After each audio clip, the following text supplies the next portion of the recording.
Hai semuanya, kembali lagi dengan aku Mbak Isalwa. Nah, di video kali ini aku akan menceritakan kepada kalian sebuah rumah angker terangker di dunia, yaitu Rumah Darmo. Nah, mungkin buat kalian sudah tidak asing lagi bukan dengan salah satu rumah ini, apalagi buat kalian salah satu warga Surabaya. Rumah Darmo atau yang disebut juga dengan RHD adalah salah satu urban legend yang ada di Surabaya. Terkenal dengan kisah-kisah mistisnya yang sangat menyeramkan.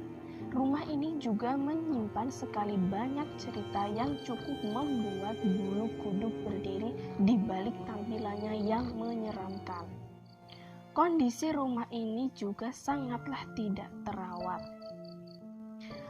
Mulai dari atapnya yang sudah tidak ada, hingga yang tersisa hanyalah pilar dan tembok. Dan rumah ini juga sudah tidak layak huni. Dari sekian banyak cerita yang beredar, salah satu kisah yang sangat menarik perhatian adalah pesugihan yang dilakukan oleh pemilik rumah ini.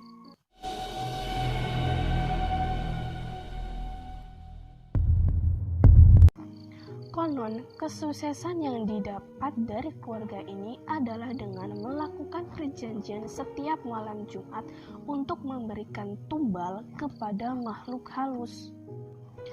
Tumbalnya sendiri pun hanya boleh manusia dan tidak boleh digantikan dengan seekor hewan.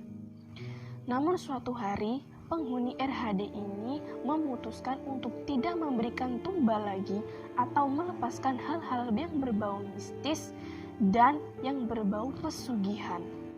Kemudian mereka pergi jauh dengan menggunakan kapal laut pribadinya.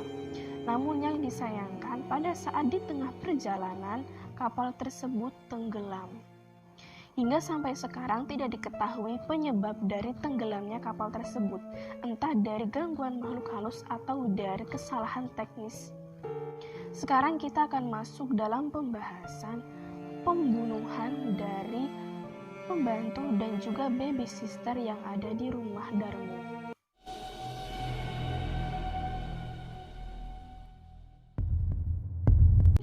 Ternyata saat keluarga ini pergi meninggalkan rumah tersebut, mereka tidak membawa semuanya atau mereka meninggalkan salah satu pembantu dan juga baby sisternya.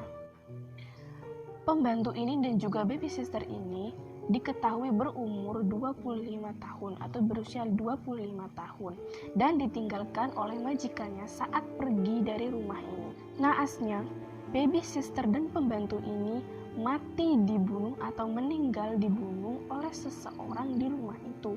Dan hingga saat ini pun tidak diketahui siapa pembunuh itu dan apa alasannya membunuh kedua pembantu dan baby sister ini. Setelah kejadian tersebut, rumah ini pun menjadi kosong dan terbakar pada tahun 1997. Hingga sekarang penyebab dari kebakaran rumah tersebut pun tidak diketahui. Yang selanjutnya adalah pembahasan tentang makhluk halus atau makhluk halus yang kerap menunjukkan diri di Rumah Darmo.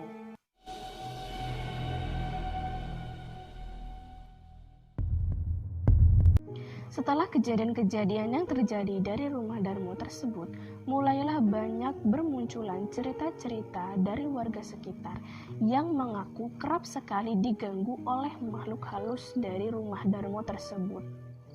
Salah satunya diungkapkan oleh seorang anak SMP yang bekerja sebagai loper koran.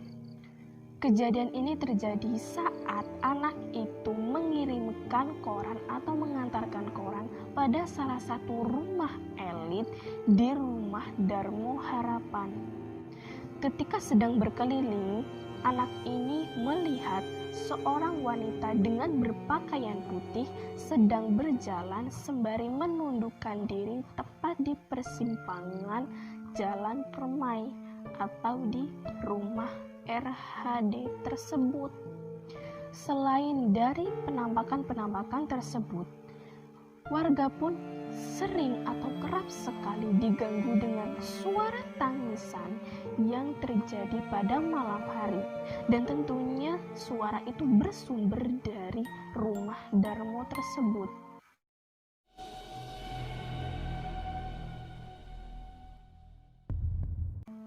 Mengingat reputasinya yang semakin hari semakin terkenal, lambat laun rumah ini pun menjadi rumah terangker di Surabaya.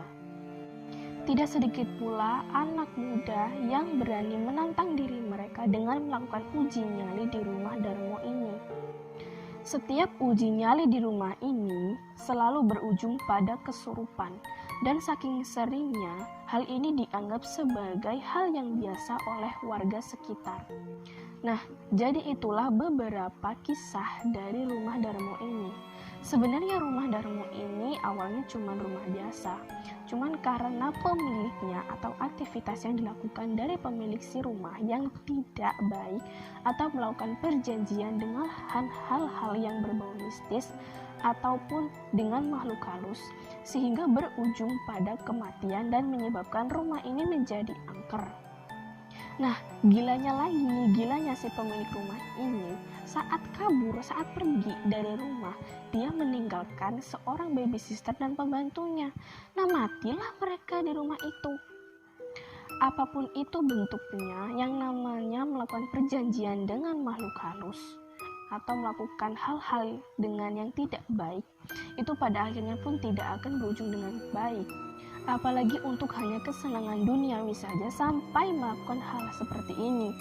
Awalnya udah melakukan kesalahan dan pada akhirnya pun dia menerima imbasnya. Oke, jadi segitu dulu ya video dari aku. Ambil aja positif dari video ini. Terima kasih buat kalian yang sudah setia menonton dari awal sampai akhir, dan biasakan kalau nonton jangan di skip ya. Kalau kalian suka dengan video ini, like dan subscribe, dan jangan lupa share ke sosial media yang kalian punya juga ya. Atau mungkin dari kalian salah satu penonton dari sini ada yang dari Surabaya yang mengetahui tentang cerita ini atau versi dari lain cerita ini, boleh banget komentar di kolom komentar bawah tentunya ya. Oke, selamat malam buat yang menonton malam, pagi yang menonton pagi, sore yang menonton sore, dan siang yang menonton siang. See you!